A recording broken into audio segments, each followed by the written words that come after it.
Alrighty, hello there YouTube, Bruised here, and welcome back to, yep, I'm still playing a 20-year-old game, where today I'm going to be talking about, this is a Dark Pact Necromancer. As a very quick TLDR, if you're somebody that just is interested in looking at the armory for the character, and you just want to see directly how all the gear is set up, you don't really care about the video, I will have a link to the armory for this character directly in the description below. Feel free to just take a look at that and call it a day if you really want to. But otherwise, I'm going to do a pretty quick demonstration of the character. We'll just kind of go into it. So as you see, I am Cursey Pop, because I just wanted to be, I was feeling girly popish when I made this. Level 85 Necromancer, we're doing Dark Pact, and if you're unfamiliar with Dark Pact, especially from like Path of Exile, the way that it works in this game is as follows. You curse enemies, and then you use Dark Pact, and it deals the magic damage to the enemy based on the number of curses actually that are applied to them. And if you put one curse on the enemy, you can continuously just cast Dark Pact on them, and it will not. It says it consumes all curses. It says it consumes all curses. It does not consume the first curse that you put on an enemy. The first curse kind of acts as the base curse, and you can keep cursing. I'll show that off in a second. But you continuously just apply. You have your base curse that you apply, and then every curse that you additionally apply will get consumed by a Dark Pact that you put on afterwards, but you'll deal more damage based on how many curses that you have. As right now, we can put 4 curses on our enemies. I'll go over gear and all that kind of stuff later. But we can put 4 curses on our enemies and Dark Pact it off. The primary curses that I'm using are, we have Iron Maiden, Decrepify, Amplify Damage, and Weaken is our other one. And then as a quick note as well, there are map bosses and who else? Map bosses, and the prime evils, so Mephisto, Diablo, Bale, all cannot be affected by Decrepify, so I usually will swap to something like Life Tap against them. Those guys cannot be Decrepified. I think it's to prevent the cheese with Golem plus Decrepify, making them so slow that they can barely do anything. But yeah, we'll do a very quick just kind of run. I'm not planning to do a full showcase in like a map or anything. Nothing like that. We'll just do kind of a couple quick clears of stuff. So just, we go up here, curse, boop, and there they all go. And that's how this build plays out. Is you just run around, you place your curses on stuff, you eat them, and everything perishes. There it goes. Bam. And it's very satisfying for that, actually. I do love... it's this one. Yeah, Windhammer. And that's basically entirely how this build works. We'll go kill Travancal as well. And if you... So like I said, though, if you put one curse on enemies, you can just continuously cast that one curse. But if I put 2 curses on an enemy, so I'll try to just come over here and double curse, eat it, and you can see Decrepify is still the curse that is left on them. So, there we go. Let me eat that. And you can just multi-curse on, you can just multi-cast if something's almost dead and you just want to get the rest of the curses out. So, yeah, that is essentially a very quick look at how this character works. What I will say, the character overall is very good with, at single target. Actually, we'll go kill Pendle really quick too. Oh wait, never mind. She doesn't have the portal open because I killed Nil Effect. Never mind. So this character is very good for double. I think if I talk to her, she reopens it. I forget how this works. Oh no. Oh yes.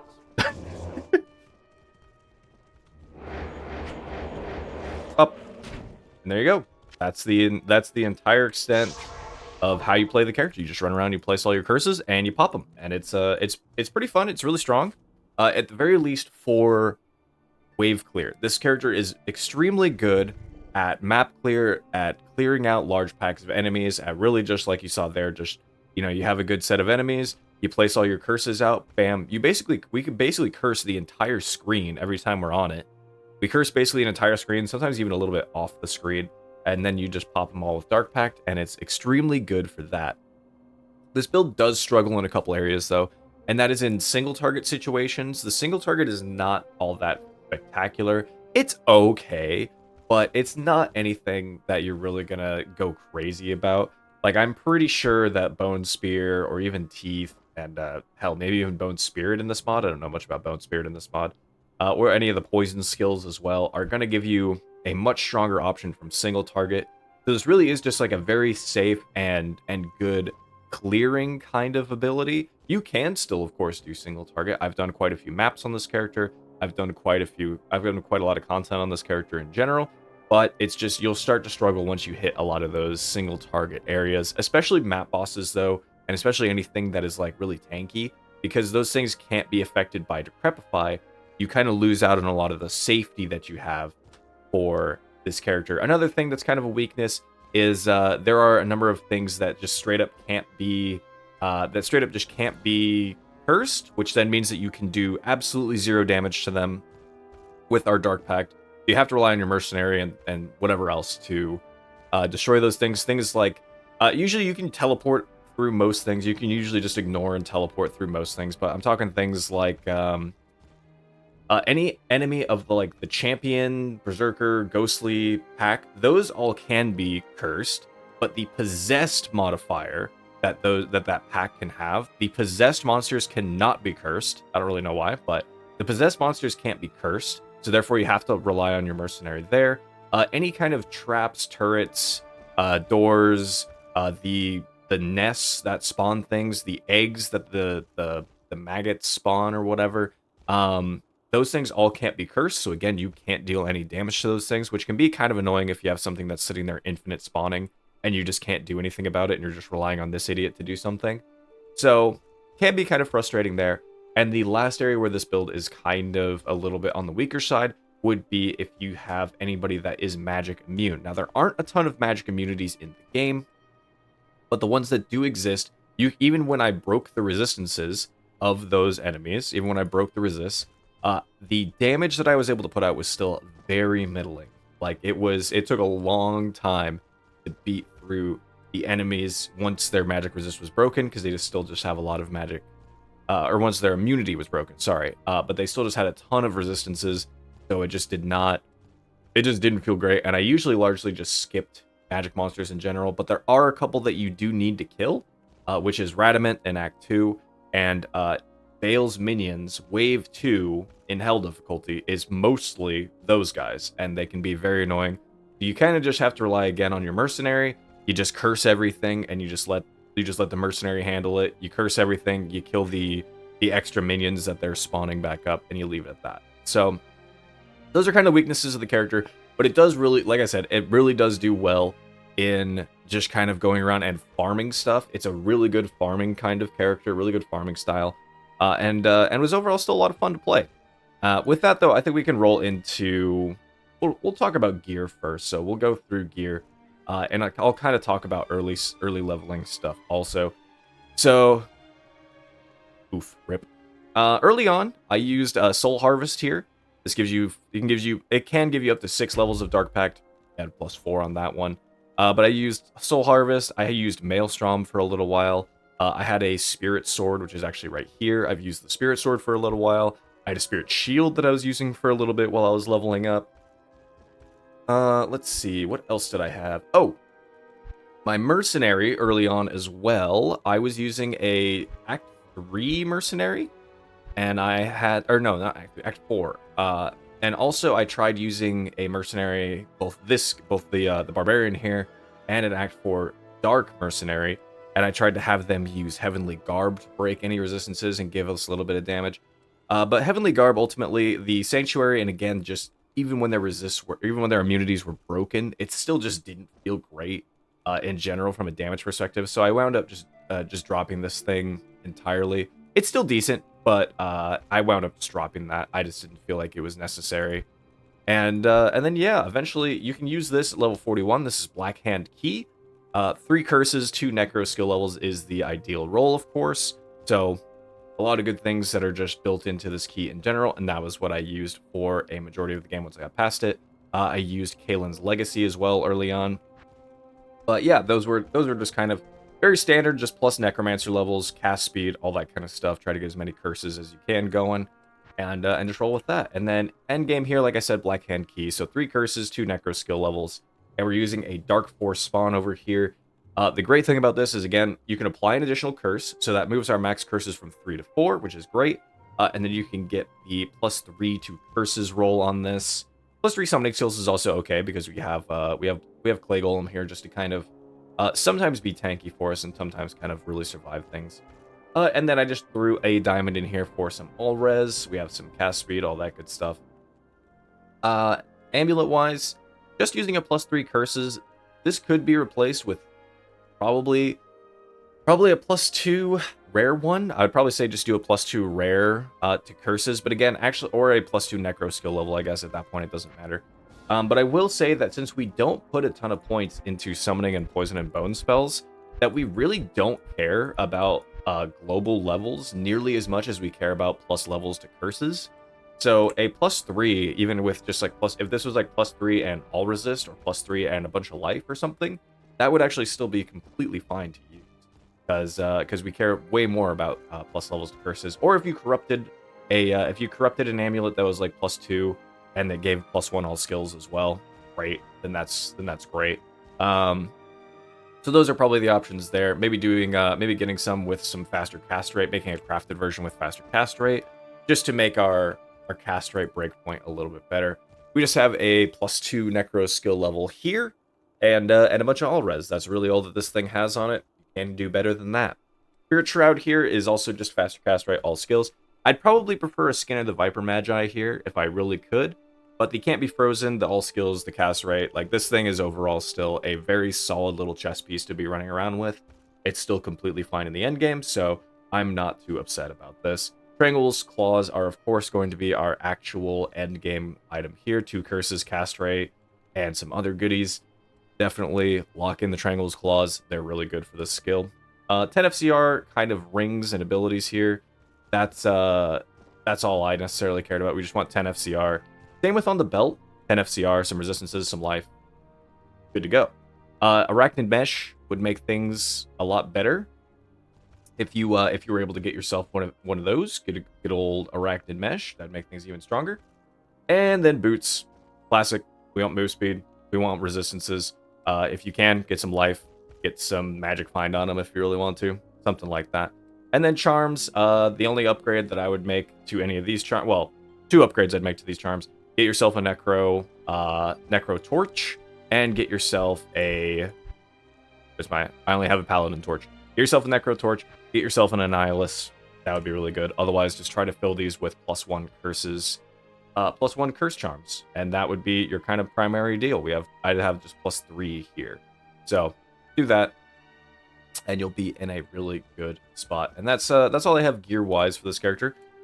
Tree-wise, the early leveling, all that I did was, it was 1 point into Amplify damage, the rest went into Curse Mastery until I got to Dark Pact, and I literally went around and used melee attacks and just poked enemies until I hit level 6, and then just grabbed Dark Pact. I believe once I took Dark Pact level 1, I just went ahead and went over to Curse Mastery and leveled this till I hit level 10 on Curse Mastery, so that at level 10 base, then I could cast 2 curses, and then after that, I took a point into Iron Maiden, and then dumped everything else. Got Dark Pact to level 20, got Curse Mastery level 20, put 1 point into the rest of the curses, and then maxed out Iron Maiden, maxed out Decrepify, and now I've been working on maxing out Weaken, just because it's a pretty good one. When bosses can't be Decrepified, then I instead have Weaken to go on them. You could also max out Amp Damage, and that would just be good for your Mercenary, for when targets, again, just can't be Decrepified, then you could just have maxed out Amp Damage on them, and they'd be doing a ton of damage there. Also a good option. And the reason why we maxed out Iron Maiden is Dark Pact's Mastery gives 16% from 16% magic damage, from Curse Mastery and Iron Maiden. So we want to max it out because it's just more damage overall than the rest of the curses give. And the reason we have 1 level into all of the curses is because we get 12 magic damage per level in all of the curses. So since we're getting a ton of plus levels, we want to have 1 level into all of these so that we're maxing out we're getting as much magic damage out of all of these that we possibly can. And like I said, since Decrepify can't affect bosses, it's up to you if you want to max this out. I personally still really like it since I've just accepted this is just kind of a clear character, a character that's really good for specific uh just specific clears and all that kind of good stuff. Um that I would like to crepify because it just makes things all so slow that you can deal with them no problem, and it actually makes a world of difference. So up to you if you want to max Decrepify. If you don't, because you're like, it doesn't work against bosses, then go amp damage or weaken on top of that. And then the only other thing was at the levels 22 to 24, come over here and take Blood Warp so that we have our teleport. Teleport, very nice. Oh, and in our offhand, I'm using a Naz's Puzzler? Good grief, I can't speak. Puzzler. And it gives you just blink and refreshes charges. So blink basically is just another teleport. So that's all that is back there. And that's really all that what you're using. You could reasonably as well, if you really wanted to, you could take a level into Teeth and a level into Bone Armor, just so that you have that as we're getting global levels. Then you at least have Bone Armor. It gives you a little bit more defensive value. I just remembered that Bone Armor in this mod especially is something where if you don't build into it a lot, it kind of really doesn't get, at least I didn't feel like it gained a ton of damage reduction for you. Like it just wore out like instantly unless you actually are investing into it. So I decided to not even bother with the points. But it's possible that because of the, it's possible that Teeth, even at like a low level, that Teeth ends up feeling better almost than Dark Pact when an enemy's immunity gets broken. So I have no idea, but I would say try that out if you feel squishy. Otherwise, that's all we got there. And lastly, we'll go over the Mercenary. So Mercenary, as I was saying, I actually did use a couple different Mercenaries early on. I did use Imperial's Mercenaries here. I used both a Dark and a Light, and if you're wondering what the Light guy does, Light guy gives a Sanctuary Aura by default. So he has to hit level 24, but then he gives Sanctuary Aura, so reducing enemies' magic resist, which is always nice. So I ran him for a while, and then once I hit any magic immunities, and also the damage that he put out was just really low.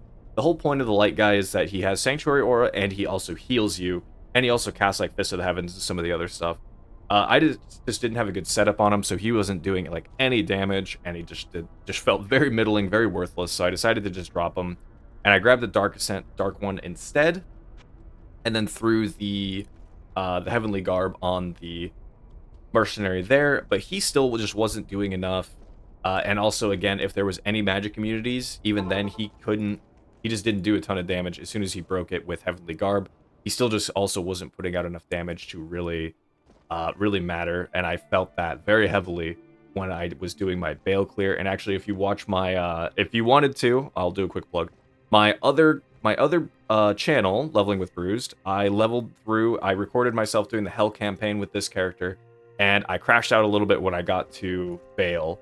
And I will link both the channel and that video as well if you wanted to take a look. But I did crash out a little bit when I got to Wave 2 Bale minions because I couldn't do any damage. My guy wasn't doing any damage. They were just respawning enemies over and over again. I was losing my mind. So then I went and very quickly hired Sigmund here.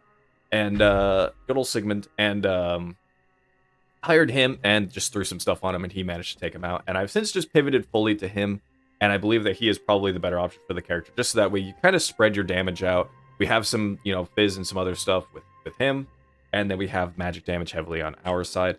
So what is he rocking? He's rocking an Endario's Visage with a Raw rune in it, just to, of course, counter the minus fire res that's in it. We have him with a 3-piece of the Immortal King set that I just happen to have sitting around and wasn't doing anything else with. I didn't realize how bad his lightning res is. And the main reason as well is because I corrupted this thing and it hit both the enhanced damage and gave him more Deadly Strike chance, which is awesome. And he's rocking some Gore Riders over here for, again, kind of more Crushing Blow and Deadly Strike. He's rocking a Triangle's Girth just for the Cannot Be Frozen. And then, yeah, like I said, he's just rocking Immortal Kings, the gloves, the chest, and the maul. And that's his whole setup. He's proven to be really, really good. He survives most things, especially while he whirlwinds around. He survives most cases of things. I think it is largely pretty much because of Endario's Visage. Endario's Visage is definitely saving him in a lot of instances. But yeah, I think he's worth it. The battle orders that he gives off is really good. We wouldn't really care about Might Aura anyway. So the battle orders that he gives off off is perfect. That gives us some more wiggle room for survivability. And yeah, he's very respectable. Does some very respectable damage. So all in all, that is that's this character to a T that I can think of. Like I said, it's not a perfect character, but he's been by all intents and purposes a lot of fun. I would say if you're looking for a good magic build, if you wanted something if I would say, I guess specifically, if you want something that is really good for just clearing and you want to just pop some things from a distance, this build is really solid. But I also feel like I can't wholeheartedly recommend this build. I do feel like if I made another Necromancer and I said I wanted to do a spellcast Necromancer, I would probably end up just leaning into Bone Spear and trying out the bone skills over here, like Teeth and Bone Spear and all that kind of good stuff. That is probably more so what I'd lean into. It's probably overall a little bit better, might deal a bit higher damage. You might be able to actually kill bosses a little bit better. So you just invest more heavily into the on the Poison and Bone side. You'd invest a little bit into the curses just for the sake of having one or two, or probably just one, to apply to your targets, all that kind of good stuff. Another unfortunate thing is that Iron Maiden, even at level 20, even at level 39 here, it just does not. The damage that it reflects back to targets is just nothing. You see that it says 1,270% damage returned. You're like, wow, that's a lot of damage. It's not. You could watch enemies like hit them, like you can just put it on and just stand there and let yourself get hit, and you'll see that their health is barely going down. So Iron Maiden is overall kind of an unfortunate one to have to max out, but it is what it is. It is unfortunately definitely a very weak curse in this. It felt like it just never felt like it was worth anything. But yeah, otherwise, like I said, build still ton of fun. I've really enjoyed this character, and it was overall relatively comfortable getting up to this. It was really just those hell parts where I was like, oh god. But yeah, if I was gonna do something else, I'd probably do a Bone Spear build, because Bone Spear is also just a lot of fun, and would just invest over here some more. So that'd probably be what I recommend as well, giving that a go. But I really wanted to try the new thing because I had never tried Dark Pact, and I was like, it exists in this game, why not give it a go? And it is also very nice that it does not remove the base curse. Remember, you can continuously cast the base curse on a target, so makes a world of difference. Because if we had to just curse and cast, then I would have lost my mind, and I would say that this character isn't worth it. But as it is, pretty strong character, pretty fun. Hope you enjoyed. This is also going to be the last build guide and build that I'm putting together for Project Diablo 2. After this, I am done with Project Diablo 2. I had a lot of fun this season. It was a really good time. I kind of want to take a break, though, for a little while. I want to play some other games and do some other things on the side. And then we're going to be gearing up for, of course, Path of Exile 3.26 next week. I'm very, very excited for that. I will probably have a video going over some potential starter guides, starter ideas for you all. So I will probably have some of that going out within the next week for sure, because we'll get patch notes and then I can really start looking at that. So I'll start throwing together some ideas once we get the announcement and all that kind of good stuff. So I hope you enjoy YouTube. Hope if you've been playing Project Diablo 2, hope you have a ton of fun. Hope you like the idea of this character and just how it exists. But otherwise, take care, and I will see you next time.